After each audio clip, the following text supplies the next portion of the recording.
Good morning, students. We are going to start chapter 22, that is bar graph. What is bar graph?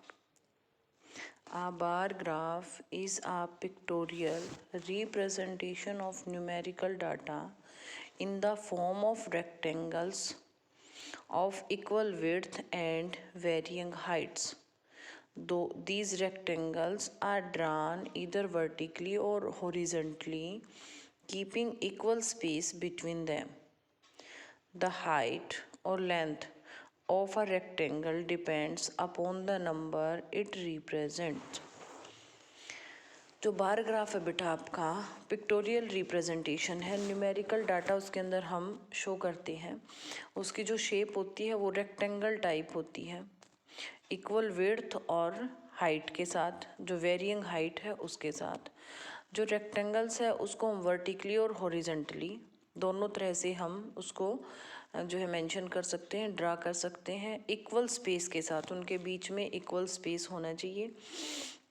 जो height है जो आपकी rectangle की वो depend करती है, रिप्रेजेंट्स ऑन नंबर्स, जो आपके नंबर दिए गए हैं उन पे डिपेंड करती है कि वो नंबर क्या है, उसकी हाइट उतनी ही चली जाती है, इसीलिए कहा है वेरिइंग हाइट्स। ठीक है, वेरीफाई करने के बाद जो हाइट बनती है हमारी वो हम ड्रॉ करते हैं। Question number 22, chapter number 22, question number first is, मैं आज सिर्फ आपकी 1 to 11 क्वेश्चंस की ही वीडियो बनाऊंगी। नेक्स्ट वीडियो आपकी 12 to 22 होगी। फर्स्ट क्वेश्चन में आपको बेटा क्या करना है, marks of student in different subjects are given below. Subjects में दिए हुए हैं आपके कितने कितने मार्क्स आए हैं। Hindi, English, math, science, social science. Marks है आपके 43, 56 जो भी है। ड्रा करना आपको bar graph from the above information, जो इन्फॉर्मेशन दी है उसके साथ आपको ड्रा करना है। ये सिर्फ आपके लिए क्या है कि बनाना आपको कैसे है, ये आपको राइट डाउन नहीं करना, सिर्फ आपको ग्राफ बनाना है। ठीक है, इसमें आपको जो दिया गया है, जो ये हमारी लाइन होगी वो होगी भाई एक्स एक्सिस की लाइन, ये होगी हमारी वाई एक्सिस की लाइन, ये होता है हमारा ज़ीरो जिसको हम ओरिजिन कहते हैं। ये आपका स्केल दिया गया है, आपको कितने मार्क्स आप जो है एक यूनिट में आप कितने मार्क्स लोगे। ये मैंने आपको जो 7th क्लास है नॉन कंपटीशन वाली, वो उसको मैंने 6th क्लास में सारी चीज़ें सिखाई हुई है बहुत अच्छी तरह से। कुछ भी नया नहीं है, बिल्कुल वही चीज़ है जो हमने लास्ट क्लास में किया था। तो आपका ये जो है हिंदी में जो मार्क्स आए हुए हैं, आपको लास्ट क्लास में बच्चों ने ऐसी मिस्टेक की थी कि कहीं गैप छोड़ दिया था और कहीं नहीं छोड़ा था, लेकिन आपको मैंने तब भी बताया था कि जो गैप है वो बिल्कुल सेम होना चाहिए सब में। ठीक है, आपको जितने बॉक्सेस यहाँ लीव करने हैं सेम सेम करने हैं। देखिए जो आपके मार्क्स हैं वो ये हैं 10, 20, 30 आपने स्केल लिया है। हिंदी में आपको कितने मार्क्स मिले हैं, 43 मिले हैं। ठीक है, तो जो इनके बीच में जो ये लाइनें आपको दी गई हैं, जो ये जो आपका स्क्वायर दिया उसके अंदर जो ये माइनर लाइनें हैं, इनका मीनिंग यहाँ पे 1 है। अगर आपने यहाँ से 1 से 0 से 10 का अगर स्केल लिया है तो इन सब का मीनिंग है 1, 2, 3, 4, 5, 6, 7, 8, 9, 10, इस तरह से। अगर आप ज़्यादा का लेते हो, 100 का लेते हो, तो हम इसको 10 में मेजरमेंट करेंगे। 200 का लेते हो उसके अकॉर्डिंग ही हम लोग इसके 10 पार्ट बनते हैं। ठीक है, इसके 10 पार्ट बनाएंगे। अगर आपने यहाँ 0 से 5 का लिया है तो 5 पार्ट बनेंगे। देखिए उससे आगे है जो आपका मार्क्स दिए हुए हैं, ये Hindi, English, math, science, social science, जिसमें जितने मार्क्स मिले हैं आपने उसकी उतनी ही हाइट यहाँ पे मेंशन की है। ठीक है, और ये आपको ज़रूर लिखना है, ये आपको लिखने की ज़रूरत नहीं है, सिर्फ ये लिखना है आपको। इसकी जगह पे भी आपको क्या लिखना है, 1 unit is equal to 10 marks, ये लिखना है आपको। जो यूनिट है आपकी वो 10 मार्क्स की है। ठीक है, और ये क्या होता है आपका, ये होता है स्केल, ये आपने स्केल लिया है, ये सब्जेक्ट है। उसे नेक्स्ट क्वेश्चन देखिए आप, क्वेश्चन नंबर 2 में भी बिल्कुल सेम क्वेश्चन यहाँ पे आपके चलेंगे, तो हर क्वेश्चन में एक ही बात रिपीट करने की ज़रूरत नहीं है। अगले क्वेश्चन में आपको 250 स्टूडेंट्स दिए गए हैं और रिप्रेजेंट करना है आपको। जो डाटा आपको दिया गया है, स्पोर्ट्स में कितने बच्चे हैं, क्रिकेट में कितने, फुटबॉल में कितने, टेनिस, बैडमिंटन जो भी है उनकी नंबर ऑफ स्टूडेंट की स्ट्रेंथ दी गई है। तो वो आपको यहाँ पे मेंशन करना है। जैसे हम लोगों ने फर्स्ट क्वेश्चन में मार्क्स को मेंशन किया था, ऐसे ही हम यहाँ नंबर ऑफ स्टूडेंट को भी मेंशन करेंगे। जो आपकी संख्या वाले नंबर है, नंबर ऑफ स्टूडेंट, मार्क्स, वो हमारे स्केल पे ही रिप्रेजेंट होते हैं, और जो नेम होते हैं हमारे, वो नीचे एक्स एक्सिस लाइन पे ही डिनोट होते हैं।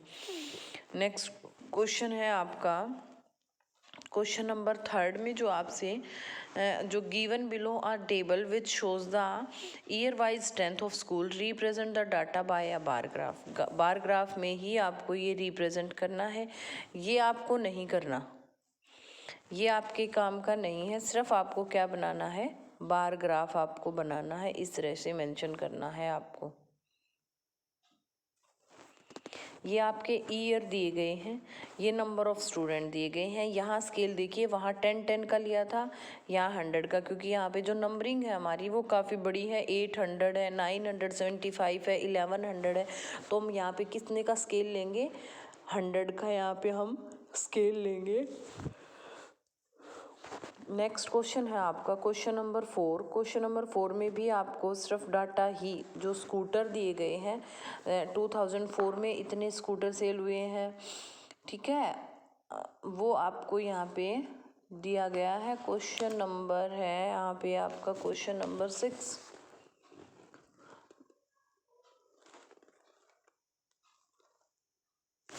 क्वेश्चन नंबर है आपका क्वेश्चन नंबर 4 है भाई। ये जो नंबर ऑफ स्कूटर्स है वो 2014 में कितने यहाँ पे सेल हुए हैं, 4, 5, 6। जो ये आपका 4, 5, 6 दिया है, ये आपका 14, 15, 16 है, ठीक है। 11, 12, 13, 14, 15, 16।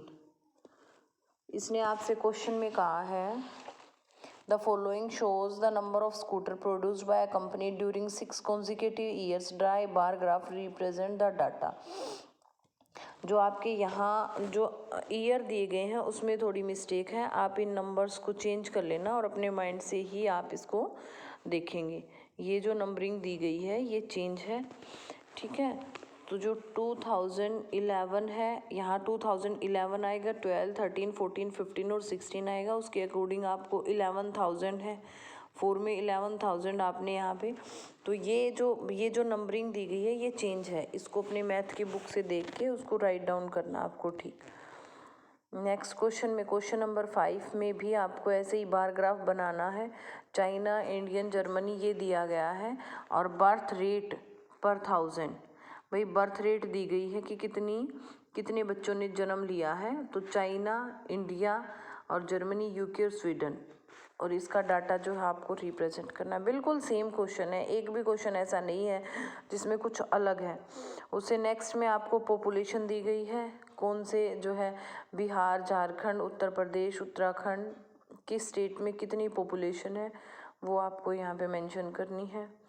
नेक्स्ट में अभी आपका यही है, पॉपुलेशन दे रखी है, ईयर्स दे रखे हैं। क्वेश्चन नंबर 8 में आपका क्वेश्चन नंबर 8 में भी पॉपुलेशन और ईयर है।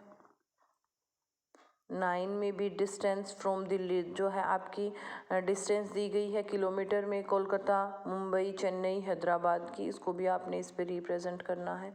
क्वेश्चन नंबर 10 में जो कंट्री दी गई है और लाइफ एक्सपेंसी दी गई है कि कितने जो है इंसान कितने दिनों में। क्वेश्चन नंबर है आपका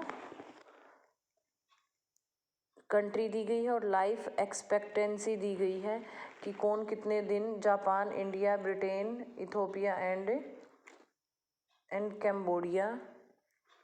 एवरेज एज दी गई है यहाँ पे, एवरेज एज जो एक्सपेक्टेंसी होती है वो होती है average age to which people live, कौन कितने दिन यहाँ पे जिया है, ठीक है। उसके बाद देखिए क्वेश्चन नंबर 11।